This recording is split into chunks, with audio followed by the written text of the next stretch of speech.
하나님 말씀은 데살로니가 후서 3장 16절에서 18절까지 말씀입니다. 데살로니가 후서 제일 마지막 부분 3장 16, 17, 18 세 구절입니다. 오늘은 2022년도 올해 마지막 날 12월 31일 토요일 아침입니다. 12월 31일자 본문 데살로니가 후서 3장 16, 17, 18절입니다. 세 구절이라서 함께 한 목소리로 세 구절 다 읽도록 하겠습니다. 평강의 주께서 친히 때마다 일마다 너희에게 평강을 주시고 주께서 너희 모든 사람과 함께 하시기를 원하노라. 나 바울은 친필로 문안하노니 이는 편지마다 표시로서 이렇게 쓰노라. 우리 주 예수 그리스도의 은혜가 너희 무리에게 있을지어다. 아멘. 사도 바울은 데살로니가 교회 성도들에게 이 두 번째 후서죠. 두 번째 편지를 마무리하면서 인사를 합니다. 먼저 평강의 하나님께서 친히 그들에게 때마다 또 일마다 평강을 주시고 또 모든 사람과 함께 하기를 기원했습니다. 또 편지 말미를 친필로 작성해서 이 편지가 자신의 편지임을 데살로니가 교회 성도들에게 보증을 했습니다. 마지막으로 주 예수 그리스도의 은혜가 그들에게 있기를 축복하는 것으로 편지가 마무리됩니다. 오늘 질문은 사도 바울의 마지막 인사에서 마무리 인사에서 알 수 있는 것은 무엇입니까? 사도 바울의 편지 말미에 있는 마지막 인사를 통해서 알 수 있는 것은 무엇입니까? 이것이 오늘 질문입니다. 먼저 16절 말씀, 평강의 하나님이 함께 하시기를 기원했습니다. 사도 바울은 데살로니가 교회 성도들에게 두 번째 편지를 인사로 마무리하는데, 우리가 기억이 나실지 모르겠지만 처음 시작할 때도 인사를 하잖아요, 보통. 여러분 데살로니가 후서 1장 보십시오. 1장 2절에 보면은 그렇게 또 비슷하게 인사를 해요. 1장 2절에 이렇게 나옵니다. 하나님 아버지와 주 예수 그리스도로부터 은혜와 평강이 너희에게 있을지어다. 시작도 하나님의 은혜와 평강, 현재 마지막도 하나님의 은혜와 평강이 있기를 기원하는 것으로 마칩니다. 왜 그렇게 평강을 강조할까? 이거 그냥 의례적인 인사 말일 수도 있지만, 인사도 다양한 표현이 있지만 평강을 왜 이렇게 강조할까? 데살로니가 교회 성도들에게는 이 평강이 참 중요하고도 절실한 문제였기 때문에 그렇습니다. 우리가 지금 남북 간의 관계가 좋지 않아서 힘든 가운데 있는데 접경 지역, 그러니까 휴전선 근처에 사는 분들은 연평도라든가 백령도라든가 우리가 잘 아는 철원의 대성동 마을이라든가 이런 데는 정말 이거는 안보는, 평화는 생존과 직결되는 굉장히 중요한 문제예요. 무슨 훈련하는 사격 소리만 들어도 가슴이 철렁철렁하고 놀라는 것이죠. 전쟁이 일어났을까. 우리도 얼마 전에 무인기 들어왔을 때 막 난리가 났잖아요. 얼마나 두렵고 불안하겠어요. 안보가 이렇게 중요하고 평화가 우리가 이렇게 중요하다라는 것을 더 실감하고 더 중요하게 여기고, 우크라이나 러시아 전쟁 보면서 전쟁이 없는 평화로운 상태가 우리에게 주는 그 따질 수 없는 가치가 얼마나 큰가라는 것을 우리는 알고 있는 것이죠. 자, 그러면 데살로니가 교회는 어떤 상황인가? 제가 1장에서도 또 표현했잖아요. 그들은 정말 바울처럼, 바울이 복음을 전했을 때처럼 유대인들과 또 이방인들로부터 온갖 핍박을 받아서 신앙생활 한다는 이유만으로 말이죠, 몹시 공고하고 힘든 그런 생활을 지금 하고 있는 그런 상황에 처해 있어요. 그래서 저는 사도 바울이 의도적으로 이런 표현을 썼다고 봐요. 누구보다도 평강이 절실하고 필요한 분들이기 때문에. 그래서 사도 바울은 평강의 주체이기도 하고 평강을 주실 수 있는 하나님께서, 이건 하나님만이 주실 수 있거든요. 그들에게 때마다, 이건 시간에 관계되는 것이고, 일마다 어떤 이 일에 하는 일에 관계된 것이고, 그렇게 때마다 일마다 평강을 주시기를 간절히 간구하고 있어요. 그리고 축복하고 있어요. 기원하고 있어요. 평강의 비결은 무엇입니까? 거기 16절에 나오죠. 하나님께서, 임마누엘 하나님께서 그들과 함께 하시는 거예요. 모든 사람과 함께 하시는 것. 평강은 어떤 외적인 환경과 조건 때문에 오는 것이 아니라 하나님이 우리와 함께 하실 때, 하나님 때문에 오는 안정감과 평온함이 바로 평강인 것이죠. 우리 개도 알아요. 개는 나쁜 개는 없다, 뭐 이런 요즘 개 프로그램이 많이 나오는데, 주인의 지지를 받는 개와 주인의 지지받지 못하는 개는 확실히 달라요. 개가 찢고 까부는 것은 주인 믿고 그러는 거예요. 개도 알아요. 그런 거, 뭐 우리가 개냐 그러면 그런 건 아니지만, 우리도 든든하게 믿는 구석이 있고 의지하는 데가 있고 함께하는 하나님이 기댈 데가 있고 신뢰할 만한 데가 있다. 하나님이 나와 함께 하신다라는 것을 확신하게 될 때 믿는 구석이 있는 거죠. 그러니까 어떤 상황이 닥쳐도 든든하게 생각하기 때문에 오는 마음의 안정감, 감정의 요동이 없는 상태, 이런 것이 평강이라고 할 수 있는 것이죠. 그럼 반대의 상황도 생각해 볼 수 있죠. 아무리 상황이 좋고 좋아도 평강이 없을 수 있어요. 주님이 없는 경우. 평강은 주님이 주시기 때문에 그렇습니다. 그래서 오늘 말씀을 통해서 우리에게도 동일하게 하나님의 은혜가 임하기를 원하는데, 하나님, 저희에게도 평강의 주님께서 친히 때마다 일마다 저희에게 평강을 주시옵소서. 저희 모든 성도들에게 함께하여 주시옵소서. 이런 기도로 이 말씀을 붙들고 기도할 때 그런 약속의 말씀이 되어서 역사가 일어나게 될 줄 믿습니다. 두 번째 17절, 이 사도 바울의 인사에서 알 수 있는 것은 뭔가, 17절 친필로 표시해서 믿을 수 있게 보증을 했다는 거예요. 17절에 갑자기 사도 바울이 친필로 문안한다라고 표현하고 있어요. 그러니까 이 편지는 뭐라는 겁니까? 자신이 썼다는 거예요. 썼다라는 것을 보증한다는 뜻이죠. 그럼 굳이 뭐 썼으면은 뭐 굳이 이런 표현을 쓰나 이렇게 쓰는데, 여러분 잘 알다시피 사도 바울의 대부분의 편지는 직접 이렇게 자기가, 옛날에는 타자로 치지 않았기 때문에 전부 다 써야 된단 말이에요, 손으로. 근데 어떤 이유든지, 뭐 그가 그 육체에 가시가 있다 그럴 때 학자들마다 다 견해가 달라요. 그때 강력한 빛을 받아서 눈에 허물 비늘 같은 게 떨어졌다 그랬거든요. 예수님 만났을 때, 다메섹으로 갔을 때 그냥 사람들이 학자마다 다 어떤 지병인지는 모르겠는데 뭔가 지병이 있어요. 어떤 사람 뭐 간질이다, 어떤 사람 뭐 위장병이다, 뭐 어떤 사람 뭐 여러 가지 있는데, 저는 어디에 마음이 자꾸 가냐면은 그 눈에 큰 이게 됐을 거라고 추측을 하는 거예요. 그냥 이건 정답은 없어요. 근데 그것 때문에 굉장히 옛날에 뭐 안과도 좋은 게 없었을 때 굉장히 불편했을 거라고 나는 생각을 해요. 또 나이도 이제 들었고, 나이도 이제 60이 가까이 오거든요. 그러면 제 생각에는 눈도 침침하고 뭐 여러 가지 고난과 뭐 채찍과 여러 가지 고난을 많이 받아서 뭐 힘든 상황이 있고 필기가 이렇게 원활하게 되지 못하는 상황일 수도 있겠다라는 생각이 전 들어요.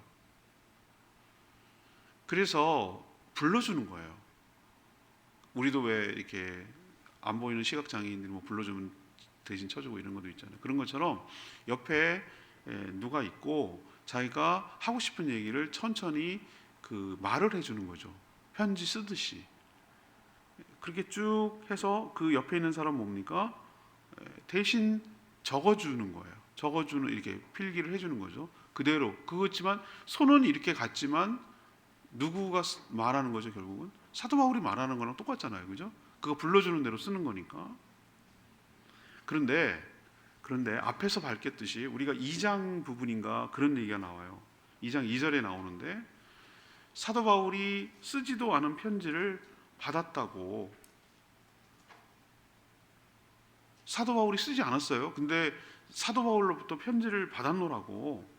그러면서 그렇게 받았다고 말하는 주장이 뭡니까? 주의 날이 가까워왔다. 주님이 임재했다고 사도 바울이 썼다. 그런 말을 했다. 라는 근거로 삼으려고 사도 바울의 편지를 있다라고 주장하는 거짓 사도들이 있었어요. 거짓 선생들이 있었단 말이에요. 등장했어요. 2장 2절에 보면 그런 표현이 나와요. 받았다는 편지로나 주의 날이 이르렀다고 해서, 그러니까 누가 가짜로 편지를 보낸 거예요. 혼란을 준 것이죠. 그래서 사도 바울은 어떤 장치를 하기로 했냐면은, 그거는 믿지 말고, 그런 편지는 믿지 말고, 그렇게 했다는 것만을 믿지 말고, 다 편지가 누가 편지인지 어떻게 알아?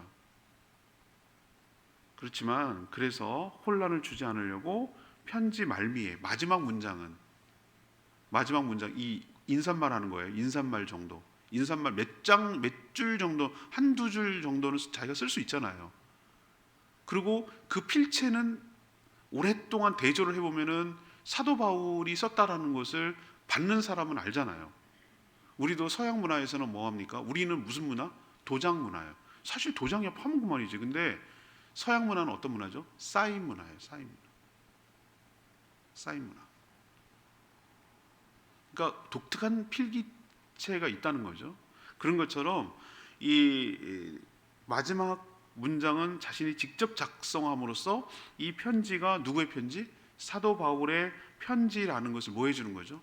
믿도록 보증을 해주는 것이죠. 일종의 도장 역할, 사인 같은 역할을 하는 것이죠. 그래서 17절에 편지마다 이런 표시로라고 하는 것은, 이건 자신의 관례라는 거예요. 이거 표시라는 거예요. 표식. 이거는 내 편지라는, 내가 친히 썼다라는 표식으로 이렇게 하는 거다라고 밝히고 있어요. 밝히면서 이 문장을 쓰고 있어요. 자, 종말이 될수록 출처도 분명하지 않은 이상한 주장과 생각들이 성도들의 마음과 생각을 미혹하여 혼란에 빠뜨릴 수 있다는 거 여러분 기억하셔야 합니다. 이것을 우리에게 적용하자는 얘기예요. 제 얘기는, 자, 이게 사도 바울의 편지야 라는 식의 그 권위로 다 성경 얘기해요. 우리처럼 지금 정보가 오픈되어 있고 누구나 다 접근할 수 있도록 만들어 놓은 세상에서는 유튜브, 인터넷 검색 뭐 이런 거 하면은 수없이 쏟아집니다. 제가 여러 번 말씀드렸죠. 제가 주일날 좋은 영상 같이 성경과 관련돼서 찾아보려고 어떨 때는 그거 찾느라고 1시간 걸려요. 제가 뭐 이렇게까지 해야 되나라는 생각이 들 정도로 공을 들이는데 너무 좋아요. 내용이 좋아가지고 막 열심히 해보면 끝에 자기네 정체를 밝히는데, 우리가 근데 성도들은 그게 이단인지 몰라요. 다 좋은 표현 써놨으니까 뭐 그럴듯한 기독교 기관인 줄 알아요. 근데 저는 알죠. 이게 얼마나 무서운 이단이라는 거. 그런 식이에요. 저도 넘어간다니까요. 너무 잘 만들었어. 퀄리티 있게. 내용도 그럴듯해. 이거 정말 이단만 아니면 그냥 쓰고 싶어. 그 정도로 충동을 느낄 정도로 잘 만들어요. 굉장히 논리적이고요. 굉장히 그럴듯해요. 감성적으로 나가고 터치하면서 해요. 근데 거기 무서운 독이 있고 덫이 있어요.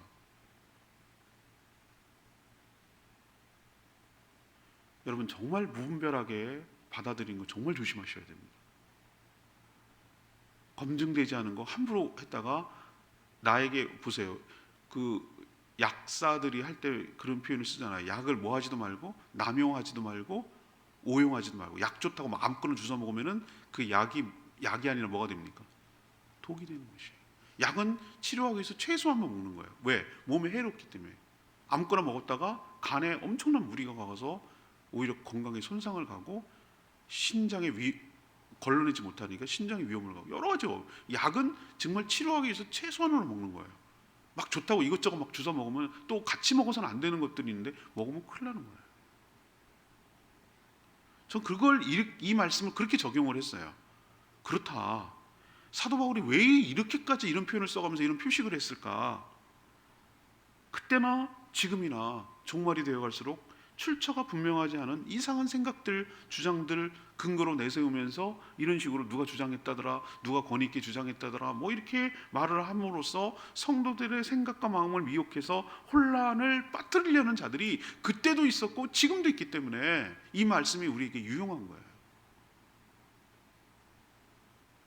담임 목회자의 지도와 지침과 가르침에 여러분 신뢰하고 순종하고 잘 따라가야 돼요. 우리는 정말 뭐 자화자찬하는 건 아닌데 저희 교회처럼 이렇게 매일매일 말씀 전권을 강해하면서 이렇게 풀어가는 거, 그걸 또 계속 언제든지 꺼내서 다시 볼 수 있도록 계속 누적하면서 홈페이지에 남겨주는 거, 제가 왜 지나간 몇 년 전 거도 왜 다 안 지우고 놔둡니까? 그거?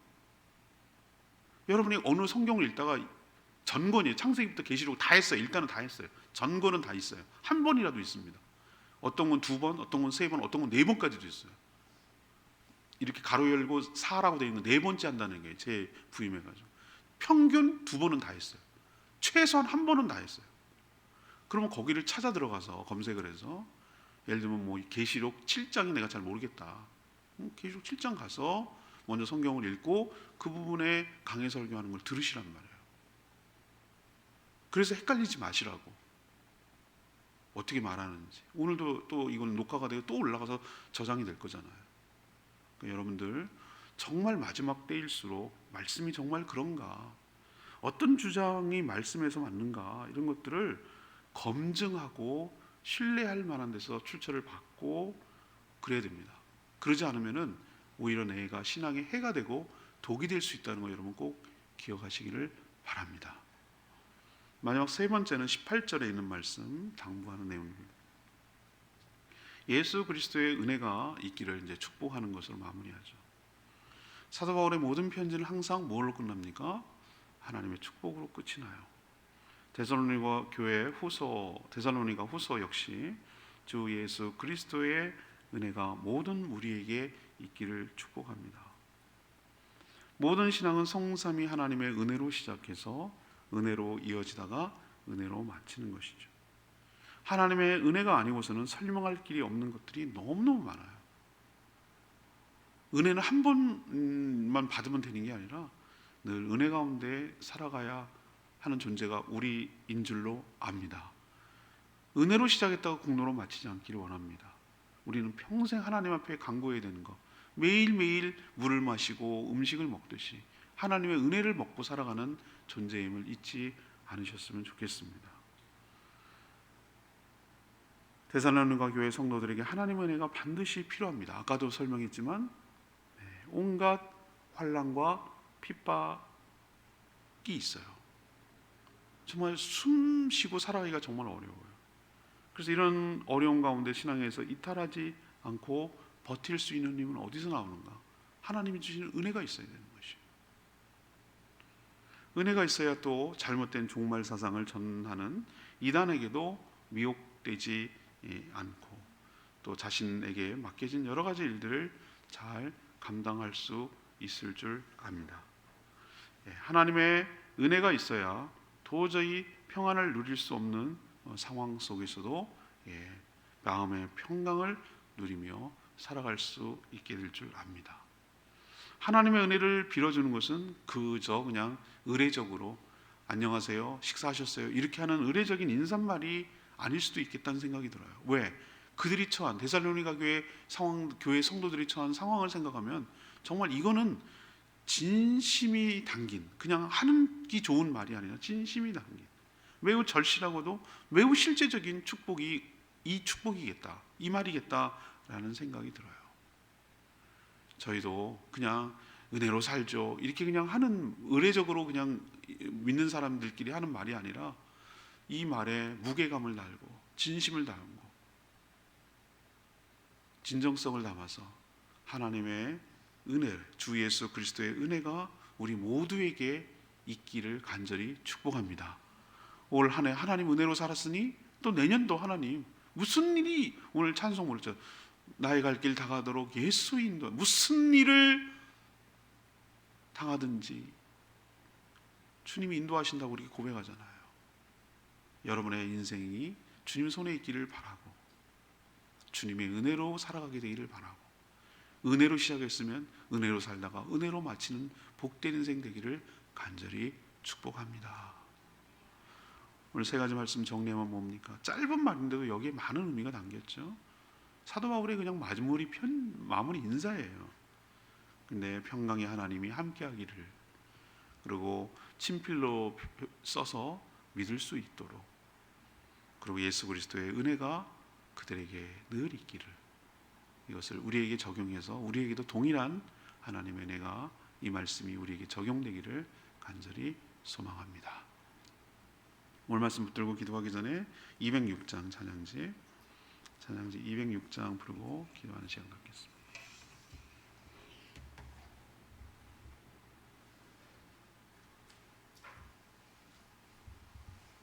찬양지 206장입니다. 평강의 왕이요 자비의 하나님,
신뢰하며 살아가는 저희들 되게 달라고 주여 외치며 기도하겠습니다.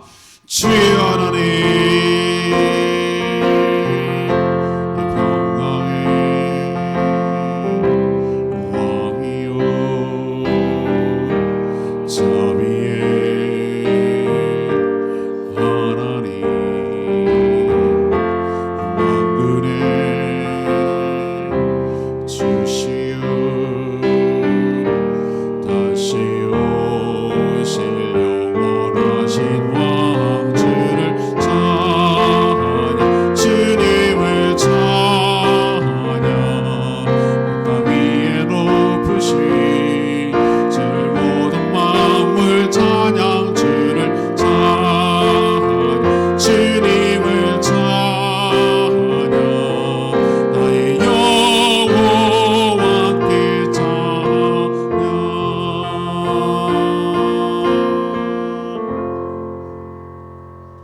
하나님, 사도 바울의 마지막 편지 인사를 통해 데살로니가 교회 성도를 향한 그의 마음, 그리고 우리를 향한 하나님의 마음을 읽을 수 있습니다. 저희도 데살로니가 교회 성도 못지않게 마음의 평강이 필요합니다. 너무 분주하고 또 세상 염려와 걱정, 환난과 핍박 때문에 마음이 요동칩니다. 평강의 하나님께서 저의 마음을 주장하시고 평강으로 인도하여 주시옵소서. 또한 성삼위 하나님의 은혜가 넘쳐나기를 원합니다. 은혜로 시작해서 은혜로 살다가 은혜로 마치게 하여 주시옵소서.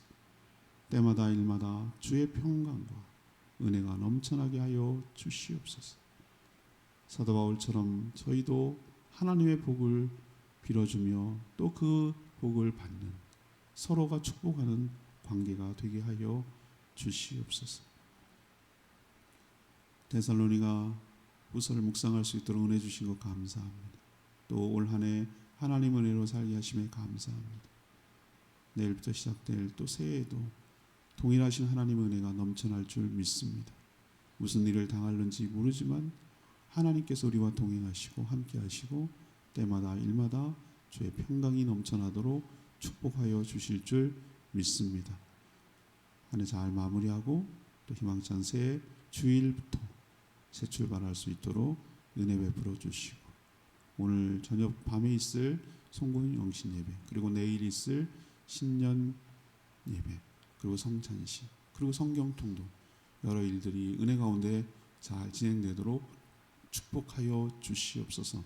아프고 힘들고 어려운 분들 회복시켜 주시고 강건케 하여 주시옵소서. 주님 손에 모든 것 맡기며 예수 그리스도의 이름으로 축복하며 기도합니다. 아멘. 오늘 하루도 주님 은혜 가운데 살기를 축복합니다. 오늘 밤 11시에 송구영 교수님 예배 있으면 많이 오시기 바랍니다. 충분히 기도하고 줄 준비하도록 하겠습니다. 기도하겠습니다.